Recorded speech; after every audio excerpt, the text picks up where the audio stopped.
Assalamualaikum warahmatullahi wabarakatuh. Berjumpa kembali dengan saya Dr. Yati Yulianti di kuliah pemrograman berbasis objek. Pertemuan kali ini kita akan membahas tentang array. Pertemuan kita dibagi dalam beberapa bagian, yaitu nomor 1 mendeklarasikan array, 2 membuat dan inisialisasi array, 3 array dan metode, dan yang 4 adalah contoh program. Sekarang kita mulai dengan yang pertama adalah mendeklarasikan array. Sebagaimana array adalah juga variabel, ini ada juga ya di C++ cara mendeklarasikan array. Jadi ini hanya mengulang saja, tapi mungkin ada perbedaan sedikit cara mendeklarasikan array di C++ dan di Java ya. Jadi saya review dulu. Array itu berfungsi untuk menyederhanakan penulisan program. Jadi misalkan kita mempunyai variabel yang sangat banyak tuh, sampai bisa 100.000 ya, nggak mungkin kita menuliskan misalkan suhu 1 sampai suhu 100 gitu ya. Itu akan sulit untuk dibaca, sehingga dan kita juga nanti pada saat looping itu bisa disederhanakan dengan menggunakan array. Nah, jadi cara mendeklarasikan array itu adalah menggunakan tipe elemen ya, lalu pakai kurung siku seperti ini ya, tandanya array, lalu ini nama variabel dari array-nya. Jadi contoh misalkan di sini double, lalu kurung siku seperti ini, lalu nama variabel array-nya adalah mylist ya. Jadi ini namanya mendeklarasikan array. Jadi bedanya hanya diberi ya, ingat diberi kurung siku seperti ini menunjukkan bahwa variabel ini adalah array. Ini adalah membuat array. Ini perbedaan yang paling utama antara array di C++ dengan di Java. Ya, jadi kalau di C++ ini tidak ada membuat array ya. Jadi kalau di Java pada saat tadi Anda mendeklarasikan array itu hanya alamatnya yang belum jelas ya. Jadi alamat saja tanpa ruangan. Jadi kalau misalkan Anda tuh mau pesan kos-kosan hanya diberi alamat tapi gedungnya, kamarnya belum ada. Nah, itu gunanya membuat array adalah kita membuat ruang, membuat kamar untuk variabel tersebut ya. Jadi caranya adalah jadi tipe elemen ya tadi, tipe elemen misalkan tadi double ya. Lalu tadi nama variabelnya lalu sama dengan new tipe elemen, lalu ukuran array-nya berapa. Jadi bisa kurung sikunya di sini di depan tipenya atau di depan variabelnya ya. Jadi ini contoh misalkan double, tadi mylist tadi kita kan sudah deklarasikan ya. Deklarasikan misalkan double mylist, bisa langsung seperti ini ya. Jadi langsung deklarasi, langsung dibuat. Jadi double mylist sama dengan new double, ini ukurannya otomatis 10 ya. Jadi kalau mau 2 kali tadi deklarasikan dulu double kurung siku lalu mylist ya, lalu titik koma, lalu di bawahnya mylist sama dengan new double misalkan 10 atau berapa ya, terserah Anda kebutuhannya array-nya mau berapa besar. Lalu selanjutnya ini ditulis 10, ini seperti dalam C++. Jadi indeks yang pertama selalu dimulai dari 0 ya. Jadi 0, 1, 2, 3, 4, 5 sampai 9 ya. Jadi ini adalah jumlah array-nya ya, bukan indeks maksimum ya. Setelah Anda mendeklarasikan array, lalu dibuat array-nya, dibuat ruangannya tadi ya, seperti saya katakan. Lalu sekarang kita diisilah ruangan yang sudah kita pesan. Cara mengisi namanya inisialisasi atau assign ya, bisa juga ya. Jadi kalau inisialisasi array itu Anda bisa langsung seperti ini. Jadi double mylist langsung diisi, atau double mylist new double seperti ini. Ya, jadi lalu diisi mylist 0 berapa, 1 berapa, 2, 3 berapa ya. Jadi tadi kalau ini kan jumlahnya 4, dimulai dari 0, 0, 1, 2, 3. Lalu isi dengan yang mau kita isi. Jadi harus dalam Java itu wajib menyertakan inisialisasi. Jadi angka pertama sebelum diapa-apakan array itu harus diisi. Dan nanti ada tanda merah tuh kalau misalkan Anda tidak menginisialisasi array-nya dulu ya. Ini begini caranya ya. Bisa langsung seperti ini ya, pakai kurung kurawal, atau jadi misalkan tadi ini 1, 2, 3, 4 nih otomatis dia ukurannya adalah 4 ya. Lalu otomatis yang 1,9 ini adalah isinya adalah array yang indeksnya 0 ya, 0, 1, 2, 3 ya. Bisa cara ini atau cara yang ini, boleh. Selanjutnya adalah array dan metode. Metode yang seperti kita sudah bahas sebelumnya ya. Jadi itu seperti fungsi dalam C++. Nah, jadi kita sudah juga membahas bahwa metode itu ada parameter input dan parameter output. Parameter masukan atau value ya, mengeluarkan nilai. Nah, array ini bisa dijadikan parameter input atau output ya, keluaran. Jadi misalkan di sini nih, kalau misalkan Anda mau parameternya itu adalah array banyak sekali, Anda tinggal kasih tanda kurung siku seperti ini. Ini juga keluaran juga. Jadi keluarannya nanti result. Jadi contoh misalkan di sini adalah public static int, ini adalah keluarannya juga array, reverse ini int list. Jadi ini juga masukannya adalah array. Jadi nanti Anda masukkan harus dalam berbentuk array ya pada saat Anda memanggil fungsi ini atau metode ini.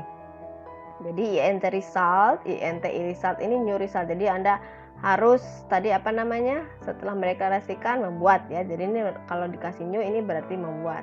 Ya, jadi ini langsung membuat dan mendeklarasikan sebuah array namanya result. Ini misalkan panjangnya berapa gitu ya, itu nanti komputer yang menentukan. Ya, tergantung dari Anda maunya berapa. Nah, di sini di sini for i sama dengan 0, j sama dengan result length dikurang 1 gitu ya. Nah, karena mulai dari 0 selalu misalkan 4 itu berarti harus dikurang 1 ya. I kurang dari list length i plus j minus j. Ini Anda Anda pelajari sendiri ya, ini keluarannya seperti apa. Tapi saya hanya ingin menunjukkan bahwa metode bisa mengeluarkan dan bisa memasukkan dalam bentuk array ya. Masalah ini di dalamnya seperti apa ini tergantung kebutuhan ya. Jadi ini nggak perlu dipikirkan ini keluarannya seperti apa. Ya, tinggal Anda menuliskan nanti return result. Tidak perlu pakai tanda kurung siku seperti ini ya. Oke, supaya Anda bisa lebih jelas menggunakan metode, kita akan coba nanti contoh program. Ini contoh program yang mudah saja ya. Jadi ini akan banyak digunakan di dalam fisika ya. Jadi karena kita adalah fokusnya ke numerik gitu, bisa ini misalkan mencari rata-rata ya. Ini adalah sigma seperti ini, sigma x atau di penjumlahan x dari i 1 sampai dengan n dibagi n. Jadi ini sigma ini adalah x1 tambah x2 tambah xn. Anda lihat di sini ini bisa dibuat dalam bentuk array. Nanti indeksnya mulai dari 1 sampai dengan n. Ya, lalu deviation itu adalah xi dikurang min, ini minnya sudah dihitung ya, dikuadratkan dibagi n-1. Nanti kita hitung sama-sama ya. Oke, kita mulai dengan program kita. Yang pertama Anda buat seperti biasa ya, Java project, lalu dengan lengkap dengan kelasnya ya, sudah tampil seperti ini. Lalu dari soal yang tadi adalah kita akan menghitung nilai rata-rata dan deviasi dari sekumpulan nilai. Ya, bisa berapa saja tergantung kebutuhan Anda. Misalkan Anda punya angkanya ada 10 ya, ada 20 dan sebagainya ya. Jadi yang pertama adalah yang kita butuhkan adalah input ya, berarti Anda harus menuliskan input. Jadi input kita buat general, kita pakai scanner ya. Jadi kita tuliskan dulu import scanner.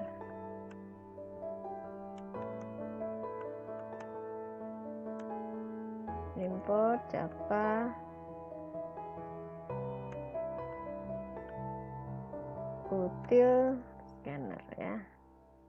Lalu sekarang kita deklarasikan scanner adalah input sama dengan new. Ini sudah hafal ya. System in. Lalu sekarang kita butuh kita masukkan adalah nilai n ya. Jadi tadi ada nilai maksimum berapa jumlah dari data kita ya. Jadi misalkan n adalah integer, int n ya.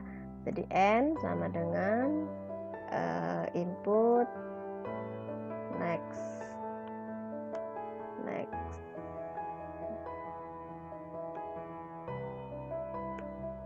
int ya. Oke, nah sebelum itu kita beri keterangan sistem out print ya, misalkan masukkan jumlah data Anda ya, misalkan jumlahnya ada berapa ya. Oke, kita coba run ya. Jadi misalkan jumlah data Anda ada 4 ya, udah bisa. Input selanjutnya adalah array yang mau kita buat ya. Jadi array adalah akan menampung semua angka data-data yang mau kita rata-ratakan. Jadi misalkan, nah tadi kan kita boleh ya pakai integer atau double. Misalkan angka kita adalah double. Berarti tadi gimana caranya mendeklarasikan array? Double ya, tipe dulu, lalu boleh dikasih kurung siku di sini ya, lalu namanya adalah X ya. Ini deklarasi array.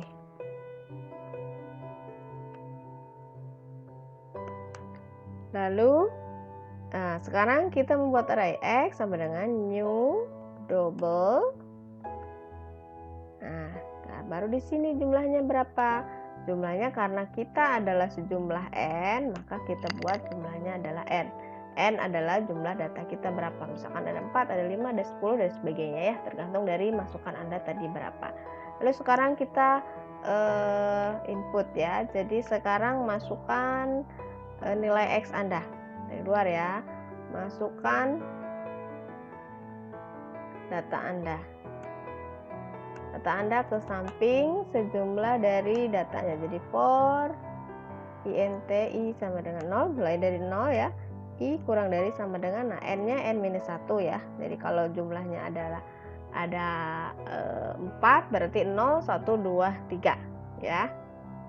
Lalu i plus plus. Lalu sekarang masukkan adalah tadi X ya. X sama dengan input titik next double ya, ke samping ya. Jadi X-nya adalah I. Jangan lupa. Oke, baik, kita coba. Masukkan jumlah data Anda misalkan 4. Lalu masukkan data Anda ke samping ya. Misalkan data saya adalah 10, 12, 25, 30. Ya, sudah ya, udah bisa masuk. Setelah kita masukkan maksimum jumlah data maksimum dan masukkan data, kita akan menghitung rata-rata. Jadi caranya kita sudah berkali-kali saya ajarkan adalah menjumlahkan data dulu ya. Jadi bisa pakai sum. Jadi double sum, kita mulai dari 0 ya. Lalu kita jumlahkan dulu semua datanya. Int i sama dengan 0, i kurang dari sama dengan n-1, i plus plus ya. Lalu kita jumlahkan sum sama dengan sum ditambah xi. Nah, lalu setelah kita jumlahkan baru hitung rata-ratanya. Rata-rata deklarasikan dulu, rata-rata sama dengan sum dibagi n ya. Lalu kita keluarkan.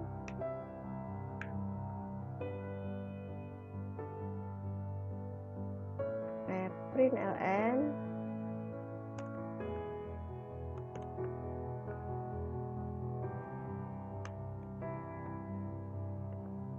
rata-rata data Anda adalah rata-rata ya.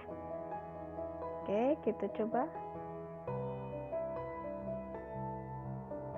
Jumlahnya misalkan 4, kita masukkan nilai angka yang mudah, 10, 20, 30, 10, 10 tambah 30, 10 tambah 20 ada 30, 30 tambah 30, 60, 60 ditambah 10 adalah 70. Atau yang mudah 20 ya. Jadi 80 jumlahnya bagi 4 berarti berapa? 20 ya. Nah, berarti rata-ratanya Anda adalah 20. Betul ya? Ya, jadi menggunakan array akan mempersingkat program Anda. Jadi ini salah satu contohnya penggunaan array. Sekarang setelah Anda menghitung rata-rata, lalu Anda menghitung standar deviasi. Standar deviasi adalah akar dari XI dikurang rata-rata dibagi dengan N-1. Coba saya lihat. Ya, XI dikurang XI dikurang rata-rata, lalu dikuadratkan, lalu dijumlahkan. Oke, kita coba. Tadi sum, sekarang saya berikan sum 1 misalkan sama dengan 0. Ya, lalu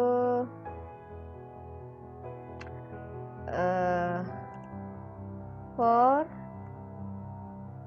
INTI sama dengan 0, I kurang dari sama dengan N-1, I plus ya. Lalu sum 1 sama dengan sum 1 ditambah tadi rumusnya adalah XI dikurang rata-rata lalu dikuadratkan, berarti kalikan lagi.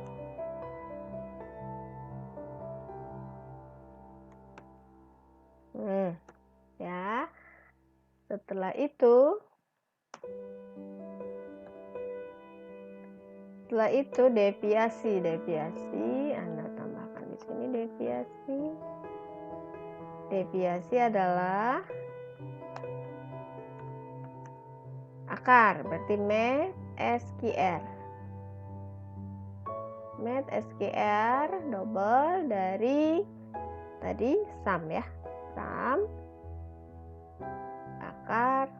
Anda lihat di sini di dalam akar ya, berarti ini dalam akar dibagi N-1 ya, jadi seperti ini.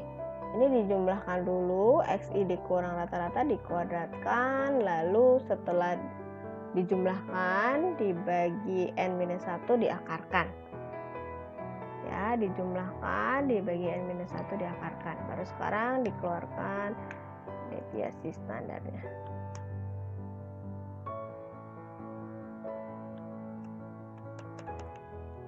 Deviasi data Anda adalah deviasi.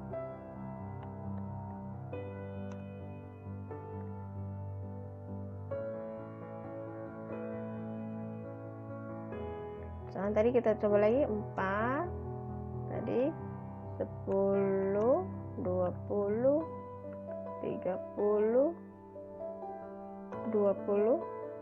Nah, jadi rata-rata Anda adalah 20, standar deviasi data Anda 5,106 sekian.